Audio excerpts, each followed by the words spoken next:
باریکیوں سے مباہلہ کو لکھا ہے. میں نے جلدی جلدی کوشش کی کہ مطالب کو پیش کر دوں انگلش میں تاکہ مضمون خالی نہ رہے. ایک شب میں حبیب خدا نے، رسول خدا نے حضرت سلمان سے کہا کہ سلمان، مباہلہ میں جانے والوں کے لیے اہتمام کر دو، میں مدینے سے باہر فلاں مقام پہ مباہلہ کروں گا.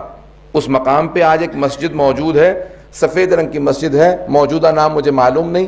ایک زمانے میں اسی جگہ کا نام مسجد مباہلہ تھا، اب نام بدل دیے گئے ہیں.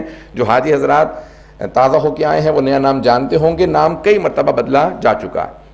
پیغمبر اسلام نے جناب سلمان فارسی سے کہا، سلمان محمدی سے کہا اس مقام پہ ذرا کچھ اہتمام کر دو. جناب سلمان نے ایک سرخ رنگ کا قالین بچھایا اور ایک وہاں پہ خیمہ نصب کر دیا کہ یہاں پہ آ کے اہل بیت بیٹھیں گے، کیونکہ جناب سلمان جانتے تھے کون کون جانے والا ہے.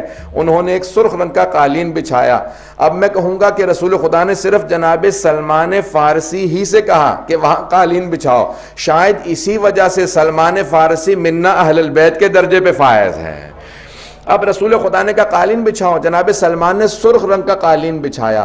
کہا فجر کے بعد جائیں گے، اس سے پہلے جناب سلمان فارسی گئے اور وہاں پہ قالین بچھا دیا، سرخ ریڈ کارپیٹ. عزیزان گرامی، شاید آج بھی کرسچن ورلڈ کے اندر جب کسی کو بہت زیادہ اہمیت دینی ہو، کسی کو بتانا ہو یہ بہت زیادہ وی آئی پی ہے یا وی وی آئی پی ہے، تو آج بھی ریڈ کارپیٹ ٹریٹمنٹ دی جاتی ہے، سرخ رنگ کا قالین بچھایا جاتا ہے. شاید ان کرسچنز نے اہل بیت کو آتا دیکھا تھا اور اس مقام پہ سرخ قالین دیکھا تھا. جو سرخ قالین پہ آ کے بیٹھے تو انہی کے لیے یہ ریڈ کارپیٹ ٹریٹمنٹ وہیں سے ظاہراً شروع ہوئی ہے. اب جناب سلمان نے سرخ رنگ کا قالین بچھایا، رات کے اندر پیغمبر اسلام نے بتا دیا اور کہہ دیا مباہلہ فجر کے بعد طلوع آفتاب سے پہلے ہوگا، آفٹر فجر prayers before the sunrise. کیوں؟ نہ یہ صبح کا وقت ہے نہ رات کا وقت ہے. یا رسول اللہ ایسا وقت کیوں چنا جو نہ صبح ہے نہ رات ہے؟ کہا کیونکہ رات میں معلوم نہیں ہوتا کون کون آیا تھا، اور صبح میں لے جانا نہیں چاہتا فاطمہ کو کیونکہ پردے کا اہتمام ہے.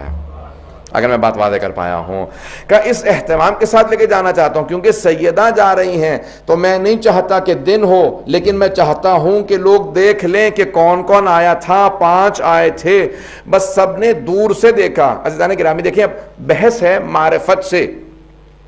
جناب امیر علیہ السلام کہتے ہیں بولو اور پہچانے جاؤ، speak and you'll be known. Recognition is through speech. 4 ان کے 8 بشپ تھے اسقف اعظم جو عربی میں اصطلاحات دی گئی ہیں. اطیب البیان میں سید طیب الموسوی الجزائری نے اپنی تفسیر اطیب البیان میں لکھا، وہاں سے پیش کر رہا ہوں. کہ 4 ان کے جو ہیں اس وقت کے سب سے بڑے اسقف تھے، 8 بشپ انگلش میں آپ لوگ کہتے ہیں، جو سب سے بڑے ان کے پادری تھے. کہ وہ 4 افراد تھے، ان 4 نے دور سے دیکھنا شروع کیا اور ان میں سے ایک کا نام عاقب تھا. اس نے کہا کہ اے عیسائیو، میں تم سب سے کہتا ہوں آنے والوں سے مباہلہ مت کرنا. میں وہ ہستیاں دیکھ رہا ہوں کہ اگر انہوں نے ہاتھوں کو بلند کیا اور پہاڑ کو اپنی جگہ سے ہلنے کے لیے کہا تو پہاڑ اپنی جگہ کو چھوڑ دے گا. چہرے ایسے ہیں. ابھی اہل بیت نے دعا نہیں کی، کلام نہیں کیا، صرف چہروں کو دیکھ کے عیسائی پہچان گئے تھے. تو ایک بات واضح ہو گیا، کوئی تعصب نہ رکھتا ہو، پریجڈس نہ ہو، ریسزم نہ رکھتا ہو، کسی بھی طرح کا ڈسکریمنیشن نہ کرتا ہو تو اہل بیت کو دیکھ کے پہچان سکتا ہے. یہ عام نہیں ہے.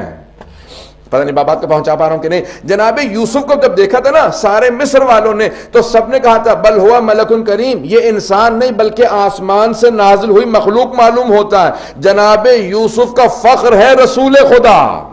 آج حبیب خدا آ رہے ہیں اپنی آب و تاب کے ساتھ. سب عیسائیوں نے ایک مرتبہ رخ رونق کو دیکھنے کے بعد کہا جو آ رہے ہیں اگر انہوں نے بد دعا کی تو قیامت تک کے لیے ایک عیسائی نظر نہیں آئے گا. اسی لیے ان سب نے فیصلہ کیا ہم مباہلہ نہیں کریں گے.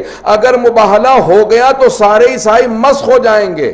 یہ ان کے الفاظ سے نجس جانوروں میں مسخ ہو جائیں گے. اب میں ممبر کے احترام میں نہیں کہہ رہا ہوں کہ انہوں نے کہا وہ نجس جانوروں کی شکل میں مسخ ہو جائیں گے. اگر کوئی ان کے مقابلے میں آ گیا تو عیسائی بھی سمجھتے ہیں کہ مسخ ہو جائیں گے. اب اگر کوئی اہل اسلام ہوتے ہوئے اہل بیت کو نہ پہچانے سمجھ لو عیسائیوں سے بدتر ہو جائے گا. یہ آل محمد ہیں، ان کی عظمت کیا ہے. ابھی بولے نہیں ہیں، کلام نہیں کیا، پیغمبر نے خطبہ نہیں دیا، جناب امیر نے خطبہ نہیں دیا، امام حسن و حسین علیہ السلام نے خطبے نہیں دیے، صرف دیکھا اور انہوں نے کہا کہ ان کے چہروں کے نور بتا رہے ہیں. مورخین نے سب نے یہی لکھا نا 7 ہجری کا. عزیزان گرامی جناب سید الشہداء 3-4 برس کے ہیں، لیکن سب نے یہی لکھا مباہلہ میں رسول خدا نے امام حسن کی انگلی پکڑ رکھی تھی اور امام حسین کو گود میں لے رکھا تھا. اب یہ گود کا وقت نہیں ہے، امام حسین علیہ السلام 6 مہینے یا 4 مہینے کے نہیں ہیں، 3-4 برس کے ہیں اور اچھی طرح سے چلنا جانتے ہیں. ابھی چند دنوں ہی پہلے تو مباہلہ سے یا 1 برس پہلے تو سید الشہداء نے ضد کر کے کہا تھا نا، نانا میں آپ کے اس گھوڑے پہ سواری کرنا چاہتا ہوں. ذہن میں جملے آ جائے گا، نانا میں آپ کے اس گھوڑے پہ مأمون پہ سواری کرنا چاہتا ہوں.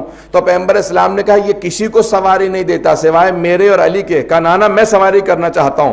تو جناب سید الشہداء اتنا اصرار کر کے صحابہ کو سمجھا رہے ہیں میں وہ ہوں جو رسالت سے اپنی بات کو منواتا ہوں. فوراً جناب ختمی مرتبت نے گود میں لیا، چوما، بہت پیار کیا اور فوراً اسی اپنی سواری پہ جناب سید الشہداء کو بٹھایا. کچھ دور ہٹے اور دیکھنے کے بعد بس ایک جملہ کہا میرا بیٹا بہت خوبصورت لگ رہا ہے اور بہت مسکرائے. صحابہ کہتے ہیں اتنا پیغمبر اسلام مسکرائے کہ آپ کے دندان مبارک نظر آنے لگے، آپ کے چہرے سے چمک آنے لگی. پھر اچانک زار و قطار رونے لگے، اتنا روئے کہ آپ کی پورے ریشے مبارک تر ہو گئی. تو صحابہ نے کہا مایوبکی کا یا رسول اللہ، آپ کو کس چیز نے رلا دیا یا رسول خدا؟ کہا کل یہی میرا نواسہ ہوگا، یہی سواری ہوگی، لیکن مدینہ نہیں کربلا ہوگا. میں اس لحظے کو سوچ کے رو رہا ہوں.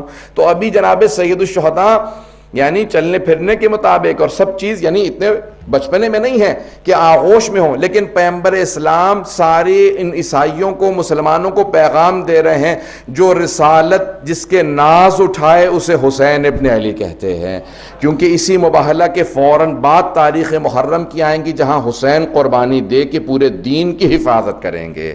تو آج پیغمبر اسلام آغوش میں لے جا کے بتا رہے ہیں کہ یہاں نازش اٹھانا مقصود تھا، حسین کی نازش کرنا مقصود تھا تاکہ واضح ہو سکے حسین ابن علی کون ہے. بس بھی آئیں جملے کو آخری پیش کروں گا، میرے پاس وقت ہے تھوڑا سا، اگر آپ لوگ زحمت کریں گے تو میں مطالب کو آگے بڑھاؤں گا. عزیزان گرامی ختمی مرتبت آئے، میدان مباہلہ میں پہنچے. اب میں چند جملے 1-2 بزرگ خطباء کے ہیں پیش کرنا چاہتا ہوں کہ رسول خدا جب چل رہے تھے تو آپ جب قدم اٹھاتے تھے جہاں آپ کے قدم جاتے تھے وہیں پہ جناب سیدہ کے قدم آتے تھے. میں اپنے انداز سے کہوں جہاں جہاں رسالت کے قدم آتے تھے عصمت کے قدم بھی وہیں پہ جاتے تھے اور امامت کے قدم انہیں چھپاتے تھے. جناب سیدہ دونوں کے بیچ میں چل کے یہ بتا رہی ہیں کہ رسالت و امامت کے درمیانی واسطے کا نام فاطمۃ الزہرا ہے. اللہم صلی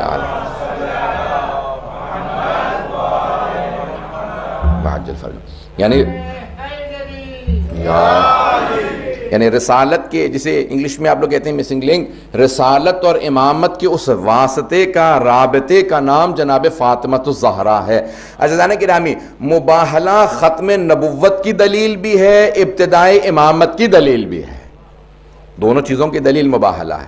اور ایک مرتبہ ختمی مرتبت نے اپنے انداز سے وہاں پہ آنے کے بعد جب عیسائیوں کو دیکھا تو ان سب نے فوراً رسول خدا سے کہا ہم مباہلہ نہیں کرنا چاہتے، ہم مباہلہ نہیں کرنا چاہتے، ہمیں آپ کی شرائط منظور ہیں، اگر آپ جزیہ کہیں گے تو ہم جزیہ دیں گے، آپ کی حکومت میں ویسے رہیں گے جیسا آپ کہیں گے. عزیزان گرامی یہ پہلی ایسی جنگ ہے کہ جہاں جنگ نہیں ہوئی، مباہلہ نہیں ہوا، تلوار کی ضرورت نہیں پڑی.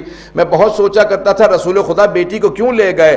رسول خدا جنگ کے لیے نہیں بلکہ دعا کے لیے بیٹی کو لے کے گئے تھے، کیونکہ آج دعا کا مقابلہ تھا. جہاں تلوار کا مقابلہ ہوتا تھا جناب امیر کو سب سے آگے بھیجتے تھے، جہاں دعا کا مقابلہ آیا وہاں پہ جناب سیدہ کو سب سے آگے لے کے چلے.